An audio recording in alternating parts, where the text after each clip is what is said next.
So let's talk about the steps on how to progress in the career. And I have an amazing guest here, Francesca Genexi. I'm so excited, Francesca, to see you. And thank you so much for this opportunity to learn from you. Hi, everyone. Thank you so much for having me here today. Zarina, let me just start by saying that the space that you're creating for non-tech women in tech is truly phenomenal. And I am so excited to be part of it today. So as Zarina mentioned, my name is Francesca Genexi. I'm a lawyer by background, and I currently work as a public policy manager at Meta, where I handle global privacy legislation issues. I am originally from Italy, and I've moved to San Francisco in 2016. I've been in the tech industry for a little over 7 years now, and I've covered a variety of roles in legal and policy team across Google and Meta.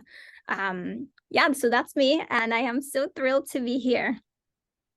Before we deep dive into the step-by-step process, I would love to ask you, like, why is it important to grow at work? I think that growing at work may mean different things to different people, right? It doesn't mean one thing necessarily. I think there is this misconception that growing at work necessarily means a promotion of some sort.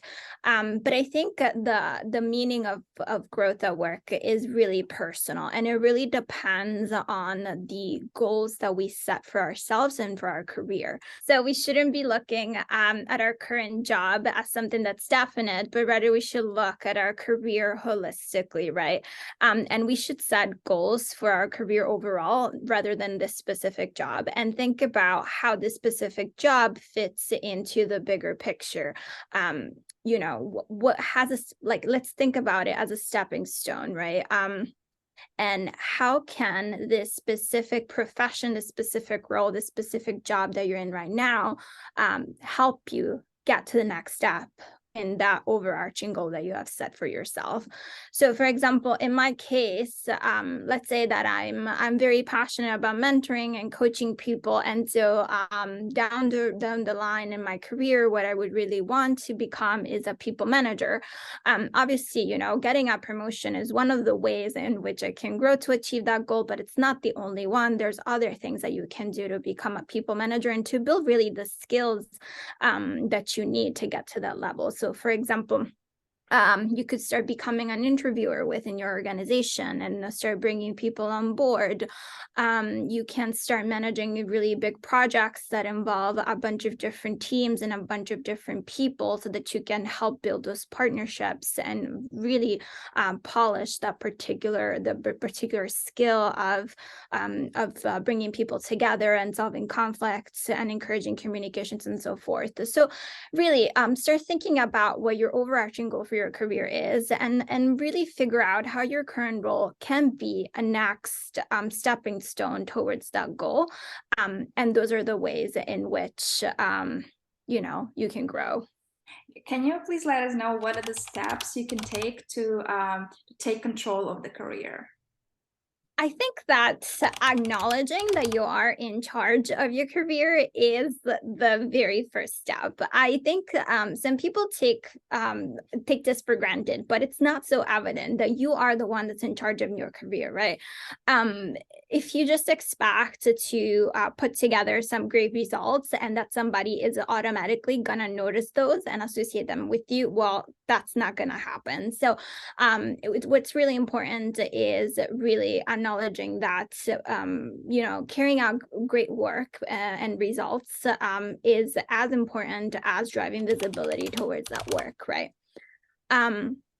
I think an important piece is the conversation and the relationship with your manager or your boss or whoever.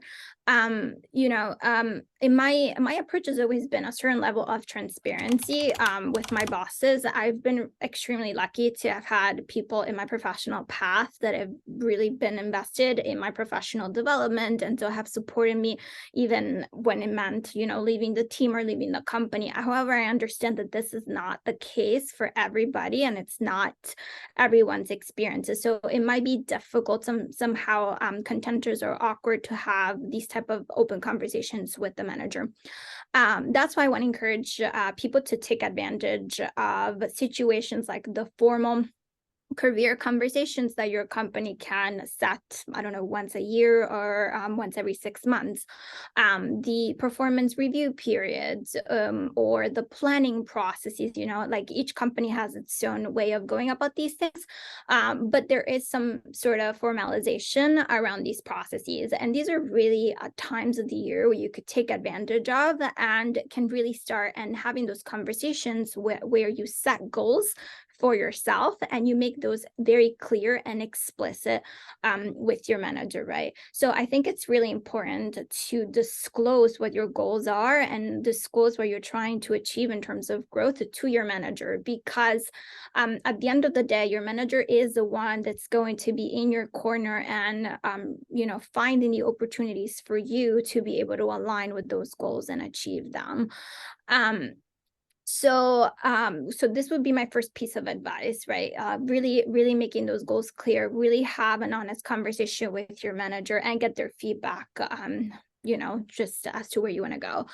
And third, obviously I mentioned this at the beginning, but I want to go a little more in depth on that, is the visibility component, right? You need to work to make sure that your work gets acknowledged and gets the visibility it deserves, right? Promoting your work is as good as performing really well in your role, right? In terms of what means to promote your work, that really depends on the culture of your company. Some promotion opportunities could be things like writing an internal email that you send to your leadership, or presenting at a team meeting, or something a little bigger, giving a training or some other opportunity, right? It really depends on the culture of your company, but these are some of the things that you can think about to make sure that the work that you're doing, the results that you're bringing, are acknowledged, that your peers associate you with that work. So yeah, those are my 3 pieces of advice, really. Transparency, visibility, and obviously acknowledging that you're in charge of your career. That is awesome. I actually, when I started working at Meta, my first manager, I changed teams multiple times, but my first manager, she gave me that advice. She told me, like, Zarina, as soon as you step into this work environment, try to record, try to just have a report or recap about everything that you do. That's really important in your career growth, in your next career, something that you can talk about. And that's really important. I totally agree with you on that. So how do you set a plan, and what is the timeline for this career development? Yeah, so, well, I mean, obviously, this is one of those things that really depend from a person to person, right? I'm going to bring up the point of having a conversation with your manager early on again, because I do think it is really important. And I feel like sometimes there is this understanding of your relationship with your manager as, somebody that evaluates you or is there to catch some of your mistakes or things like that, right? But in reality, I think like a better mindset of seeing that relationship is that of a mentor, of a coach, right? You and your manager are your success and your manager's success are interrelated, right? You foster each other's success. So once you make that mindset shift, I think a lot of these conversations and a lot of these concepts make a lot more sense and a lot more easy and a lot easier to implement.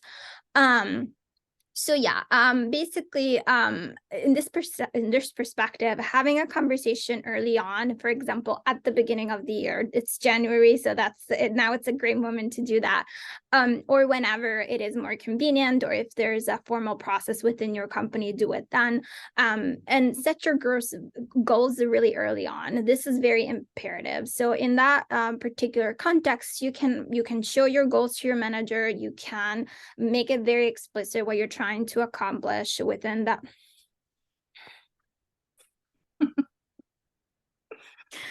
All right. So in this conversation, you can make your goals really explicit. You could tell your manager what you're planning to accomplish within that role in the next, I don't know, 6 months to a year and so forth. And then in that particular situation, you can already get your manager's perspective as to whether, this goal that you set for yourself is realistic in this particular timeline, right? Given the expectations of the company, what is a realistic time frame in which you can achieve a particular goal? So like that conversation already can help you set a realistic time frame, whether it is for a promotion or transitioning into people's management or transitioning into a different team, whatever your goal is. I think that's the best approach that's worked for me, is to think about this, growth or career advancement, promotions, and so forth in terms of system or a process, right? I tend to think about this in medium to long-term increments, because that allows me to set sort of very high-level goals and then break them down into smaller tasks and more, achievable objectives that I can, for example, present to my manager within, the 6 months period. Having something along the lines of a 5-year plan, a 3-year plan, or a 12-month plan for your career allows you to set kind of overarching goals. And so if you don't necessarily meet one of those sub goals or one of those subtasks that are part of that overarching goal within, I don't know, 3 months, 6 months, whatever time you had given yourself, having longer period goals allows you in a way to not see this as a setback necessarily, right? So even if you didn't meet that, I don't know, particular promotion in the 6 months that you wanted to, in the broader framework of you becoming, I don't know, a director of product management in the next 5 years, that promotion right now is not necessarily setting you back that much, right? You still have this longer term plan that you can anchor your sub goals to. And so even if in this shorter time frame you don't meet that goal, you don't necessarily see it as a setback, and you still can pursue those higher level goals, right? Long story short is that I don't know if there's a timeline for that's like the right answer for everybody. It really depends on each one of us, but setting a process and setting clear objectives for you and a long medium to long-term plan can make things a little less painful and a lot clearer. Mm-hmm.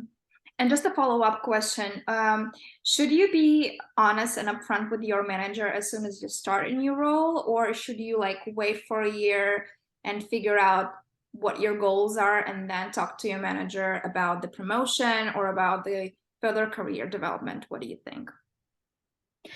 I think that the answer stands a little bit in between, right? Because telling your manager right away, as soon as you start, I don't think you have a clear idea of the company, of the team, and how you fit into all that yet, right? You don't know what your strengths and weaknesses are and how you fit into all of that. But a year to me is too long of a wait, especially in a dynamic environment like the tech industry, where there's a ton of change, there's a ton of evolution and reshuffling, and things change very fast. I think a year is a considerable amount of time to have impact, to really make a difference within the company and the team, and to really make a difference in your own professional experience, right? So I would say that this answer stands somewhere in between. Definitely give yourself a couple of months, 6 to 8 weeks to figure out the environment, to figure out the team, to figure out what the expectations for your role are. But then once you figure that out, try and set a couple goals for yourself. So one thing that I did at the beginning of my journey, Meta, was that I for the first maybe 60 days, for the first 2 months, I just tried to figure out everything that was going on, meeting people, understanding the goals for the team and the company. But then after that, I started to make a short-term plan for myself. What do I want to accomplish in the next, 30 days? What do I want to accomplish in the next 90 days? It was very difficult for me to make a whole year plan, right? Because I had just started, but I had enough context at that point to know this is how I want to grow in the next 30 days so that I can be useful to the team and I can be impactful in these ways. So I would say really, you can have this conversation early on with your manager, thinking about shorter terms, right? Shorter term goals. And then, you can build upon those to make it longer and longer as time goes by. That's an amazing answer. And do you know how your peers can also, be a tool for you to kind of like grow professionally as well? Yeah, for sure. I think the role of your peers is tremendously important. I've talked extensively about your relationship with your manager because I think is an important one, but I feel like your partners and your peers and your colleagues just should never be underestimated. And I am a huge proponent of building solid partnerships across the company. Even if the relationship that your team and this other team have is not that evident to you, the informal coffee or the virtual chats here and there to sort of learn what other people are working on, and even to put yourself on the map to let people know, hey, these are my responsibilities. These are some of the work streams that I'm managing. Those can be, crucial in your professional development. And also, there's a ton of research and data around the importance of mentorship and sponsorship within companies. And this is even more true for women. So it's always great to have somebody in your corner, somebody that can corroborate the great work that you've been doing. And, it's always great to be a team player for sure. So all these things come into play. So yes, your peers can have tremendous impact in your growth, and you should not underestimate those relationships. The next question is, what could happen if you did not reach the goal or the goals that you had set for yourself? Yeah, so that's a tough one. I know how frustrating it might be not to achieve an objective that you have set for yourself. So again, one of the things that I shared before was the importance of having kind of like a more holistic and longer term plan for your career so that you can still anchor to that. And if you did not achieve that particular sub goal right now, it's fine. It's not a setback. There's still this very big goal that it's 5 years down the line, and you're still on track to achieve. So my first suggestion would be, don't despair, and think about the bigger picture. The second thing is, so I keep mentioning the importance of setting your goals in advance so that you can get feedback throughout the year, especially from your manager. I think this is important, especially because, again, you don't want to be blindsided, right? If you use the example of a promotion and you go in thinking, oh, I did all this great work, it matches all the expectations, I did so well, but you did not share this with your manager. Your manager was not aware that you were looking for it, was not able to steer you in the right direction. Then at the end, when you get the evaluation and you find out you did not get that promotion, you might get really frustrated, there's all these negative emotions associated with it. However, you could take this as a learning opportunity, right? You could use this as a springboard to continue pursuing this goal, and pivot as necessary, right? So if you did not get the promotion this time, I think a good approach is again, go talk to your manager, go talk to your peers, maybe even your skip level manager, whoever was involved in this process, and you have whoever you trust, whether you have mentors and so forth, and try to understand what happened that you did not achieve this goal this time. What gap, for example, do you still need to fill? What are some of the skills that you still need to sharpen so that you manage the expectations that are needed to get to the next level, right? This, I think, comes both in terms of a self-assessment, right? Just kind of reassess your work and do that sort of mapping exercise that I mentioned before with what you achieved and the expectations for the next role, and also in terms of conversations with your manager and your peers. So I think that for our success and growth, it's crucial to reframe the situation that we can see as, as a missed opportunity, or as a missed goal that we had set for ourselves, as really an opportunity to reframe, to reassess and adjust also our approach to pursuing this particular objective. In your opinion, how often should the person talk to the manager about the career, like throughout the year? Should it be a weekly conversations, a monthly conversations, like once a year, twice a year? Yeah, again, this is just my personal opinion. There's no right or wrong answer, but personally, I feel like twice a year is, kind of the sweet spot. So because, career conversation is a long process, right? It's meant to capture evolution, and it's meant to capture growth and development that goes that goes on throughout a certain period of time. So I think that twice a year is the sweet spot, just because you have 6 months of work under your belt. You can talk about your manager. You can talk to your manager about what worked, what didn't work, if you're going in the right direction, if you have to adjust anything in terms of approach, and then you have the next 6 months before the year ends for you to make those adjustments, for you to pivot, for you to grasp more opportunities, take on other projects, meet more people, whatever your manager suggests you to do.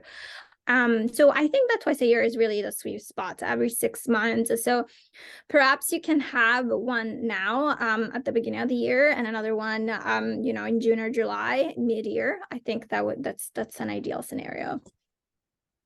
Mm-hmm. You also mentioned performance reviews. What are the performance reviews?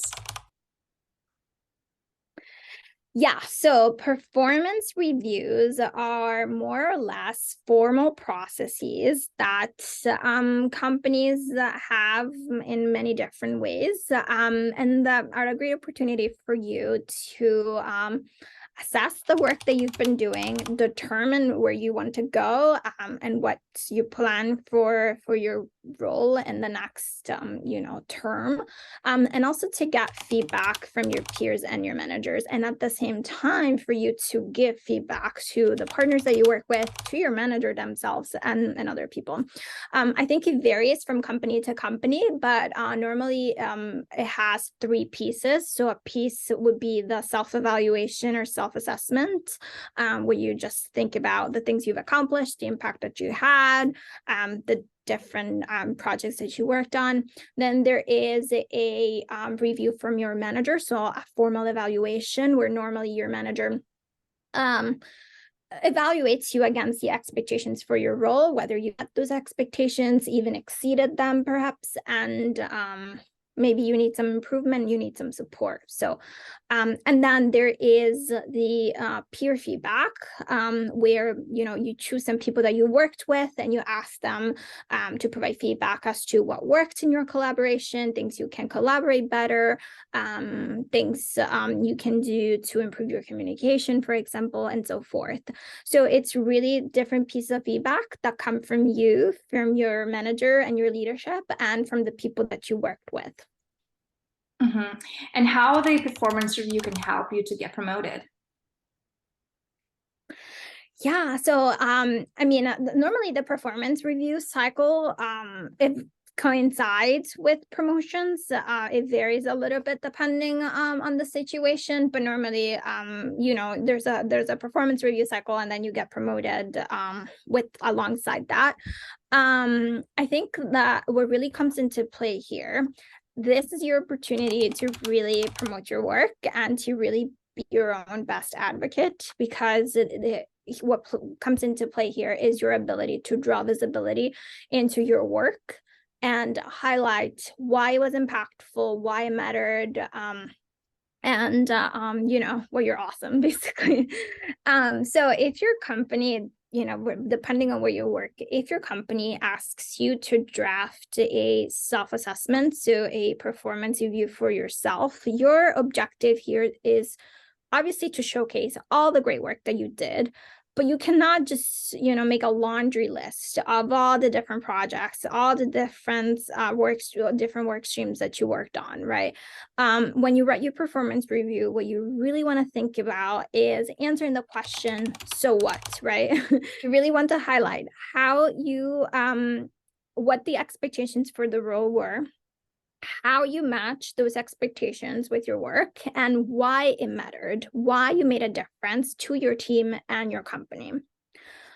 So I think that this is the really, is your tool to advocate for yourself and really showcase all your great work and push yourself towards that promotion, right, that you want. I want to give some practical examples on how you may be able to write an impactful performance review for yourself.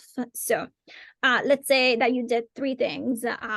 You worked on launching a product X, you presented at conference Y, and established process Z. So instead of just listing these three things, which are really great to start with, but they're just a laundry list and it doesn't really showcase the impact, you could do something like this. I built consensus across a variety of stakeholders that allowed the launch of product X within a tight deadline, and brought a revenue of so-and-so. Or I ensured my company's voice was heard at this conference, where I spoke on a panel attended by 1,000 people and received very positive feedback from peers in the industry. Or something like, I streamlined process Z, which saved us more than 50 hours collectively and enabled efficiency across 3 different departments. Right. So there's the exact same 3 projects and results that we mentioned at the beginning, but they're framed in a way that really highlight why you were so great and why was it impactful and why it mattered. So when you sit down and write your self-assessment, you need to think about it as a tool. This is your chance to really advocate for yourself, really highlight all the great things that you've done, and really use this as a tool for your next step. That's a great advice. And, sometimes, I don't know if it happened or not with you, but probably did. What if a person receives a negative performance review, or just a person is not happy with the performance review? How do you react? What do you do? Yeah, so it's happened to all of us at least once in our life, right? That we received a bad performance review, or we received a grade in school that we didn't expect, or something like this, right? So I think we can all relate to that. That's not a great situation, but so let's assume that we're not happy with the review that we received from our managers and peers. My understanding of the performance review, again, is that there shouldn't be any surprises. So if you were doing something that was not working well, or if your approach needed to change somehow throughout the year, I feel like you should have known that. Like, you should have received feedback throughout the year from your manager. Maybe not from your peers, because it's a little bit harder to do, but your manager should keep you in the loop and to help pivot and steer your approach to work if it's not functioning well. let's say that didn't happen, and you're getting the surprise review that you didn't like. The first thing I would do is to make this known to your peers and manager, right? I think like a good way to approach it is saying something like, hey, thank you so much for the evaluation that you wrote for me. I really appreciate the feedback. I will certainly take action. However, I was quite surprised to hear so and so, since I did not hear any of this feedback throughout our collaboration. I hope that going forward, we can keep each other in the loop regarding what is working, what is not working, so that we can adjust our approach along the way. So I think this is, very, it's sort of like a professional tone, obviously, and it's a nice way to approach your peers and your manager when you get a review that you did not expect and you didn't like, and you're sort of giving them the feedback that you welcome this feedback, you're ready to take action, but in the future it'll be more useful to you to know throughout the process that you can adjust along the way. Second, I would reiterate what I mentioned in the question about not reaching your goals before. So you should use the situation as a springboard, right? Understand what is not working. You clearly have it in front of you. They told you something is not working. So you can use this to really pivot your plan and the plan that you made for yourself. Have transparent conversations with your manager, ask what you should be changing in your approach, and really remember that your manager is your partner in this.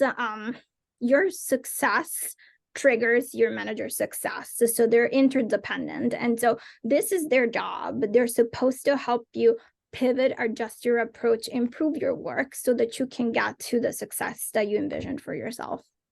What are the benefits for the company to promote you? I mean, plenty. Employee retention is absolutely advantageous for the company. The company wants to, train and keep talent, but they also want to attract external talent. And, so I feel like building a brand of a company that does promote the deserving employees, that promotes a challenging working environment, stretch opportunities, growth opportunities, is amazing branding for the company and visibility. And so that's one. The other thing is that there's research that shows that promoting employees actually motivates other employees to put their best foot forward, because they see that this is actually possible. Deserving employees do grow, do get promoted within the company. So it also foster more high quality results, not only from the people that got promoted, but also from the peers and everybody around them that witnesses this growth, right? So this, I feel like, is virtuous cycle, because it keeps the company building the brand of a great workplace, attract great talent, that then gets promoted, that then inspires and motivates others. And so it's I think this is the bulk of the incentives for the company. Amazing. Thank you so much. I wanted to I can't even imagine how grateful I am for this interview, because this topic is really important. A lot of people, especially women at work, they are so I feel like they are so scared to talk about themselves and like to ask for promotion. And as a woman, you and I want to encourage every woman and every person actually to not be afraid, and just to talk to the manager and get a promotion, not even a promotion, but just get a career development. Like aim for it. Don't be afraid, don't be scared. Yeah, and I'll add to that you're absolutely right, that we are very scared to ask for what we want, especially women do that. But I think a very important piece of mindset shift for me was realizing that things that are evident to me are not necessarily evident to my manager, right? Or my peers. So, I feel like I worked super hard on this paper for a week, but my manager is not writing the paper with me, right? If I don't tell him, hey, I wrote this very impactful paper, that achieved so and so, my manager is not going to know, right? How are my peers going to know that I'm responsible for this particular area, of work if I don't make it visible? It's like I read this I read this then in a book that nobody is going to put a tiara on your head unless you put it yourself, right? Nobody's going to give you a medal just automatically because you think you did great work, right? So yeah, I would encourage everybody to really break that, burst that bubble a little bit, get uncomfortable. These are very uncomfortable conversations, but at the end of the day, maybe if you think about the fact that you're helping your manager do their job, if they don't know that, you're doing them a disservice also because you're not helping them do their job. And it really, it's not the relationship between a manager and a report is not necessarily hierarchical relationship, right? I mean, it is in a way, but the substance of it is that of a partnership and of a collaboration. So yeah, maybe think about that. If that helps make these conversations a little less uncomfortable and a little easier. Thank you so much, Francesca. That was an amazing conversation. I appreciate it. It was such a pleasure to be here. I'm so glad I found this channel.